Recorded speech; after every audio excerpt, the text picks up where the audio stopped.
ഒരിടത്തൊരിടത്ത് ഒരു മുത്തശ്ശിയും 2 പാവം പെൺകുട്ടികളും ഉണ്ടായിരുന്നു. മുത്തശ്ശിക്ക് ഒരുപാട് കോഴികളും താറാവുകളും പിന്നെ ഒരു പൂവൻ കോഴിയും ഉണ്ടായിരുന്നു.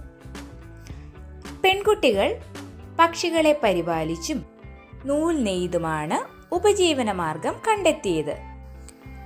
തടിച്ച് നല്ല ഭംഗിയുള്ള പൂവൻ കോഴി എല്ലാ ദിവസവും രാവിലെ 4 മണിയാവുമ്പോൾ കൂവാൻ തുടങ്ങും.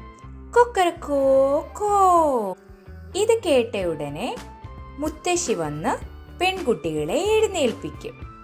എന്നിട്ട് അവർ അവരുടെ ജോലി തുടങ്ങും.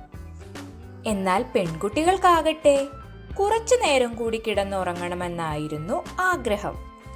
പക്ഷെ എങ്ങനെ സാധിക്കും? അവർ ആലോചിച്ചു. ഈ പൂവൻ കോഴി കാരണമല്ലേ ഞങ്ങൾക്കിത്ര നേരത്തെ എഴുന്നേൽക്കേണ്ടി വരുന്നത്. അപ്പോൾ അവനില്ലെങ്കിൽ ഞങ്ങൾക്ക് കുറച്ചു നേരം കൂടി കിടന്നുറങ്ങാം. അങ്ങനെ കരുതി അവർ അന്ന് രാത്രിയിൽ ആ പാവം പൂവൻ കോഴിയെ കൊന്നുകളഞ്ഞു. എന്നിട്ട് കാട്ടിൽ കൊണ്ടുപോയിട്ടു. പാവം മുത്തശ്ശി തൻ്റെ കോഴിയെ തിരക്കി അവരെല്ലായിടവും നോക്കി. പക്ഷേ എങ്ങും കണ്ടില്ല. അവസാനം അവർ കരുതി എൻ്റെ കോഴിയെ കുറുക്കൻ പിടിച്ചുകൊണ്ട് പോയതായിരിക്കും. അതേസമയം പെൺകുട്ടികൾ അതീവ സന്തോഷവതികളായിരുന്നു. തങ്ങൾക്കിനി എത്ര നേരം വേണമെങ്കിലും കിടന്നുറങ്ങാമല്ലോ.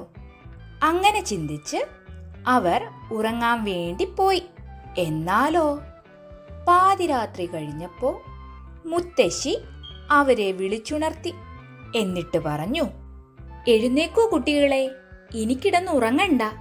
ഇനിയും കിടന്നുറങ്ങിയാൽ ഒരു പക്ഷേ നമ്മൾക്ക് സമയത്ത് എഴുന്നേക്കാൻ കഴിഞ്ഞു എന്ന് വരില്ല. നമ്മളെ എഴുന്നേൽപ്പിക്കാനായി പൂവൻ കോഴിയും ഇവിടെ ഇല്ലല്ലോ. അതുകൊണ്ട് നമുക്കിപ്പോൾ തന്നെ ജോലി ആരംഭിക്കാം. പെൺകുട്ടികൾ ഞെട്ടിപ്പോയി. ഇങ്ങനെയൊരു തിരിച്ചടി അവർ സ്വപ്നത്തിൽ പോലും പ്രതീക്ഷിച്ചില്ല.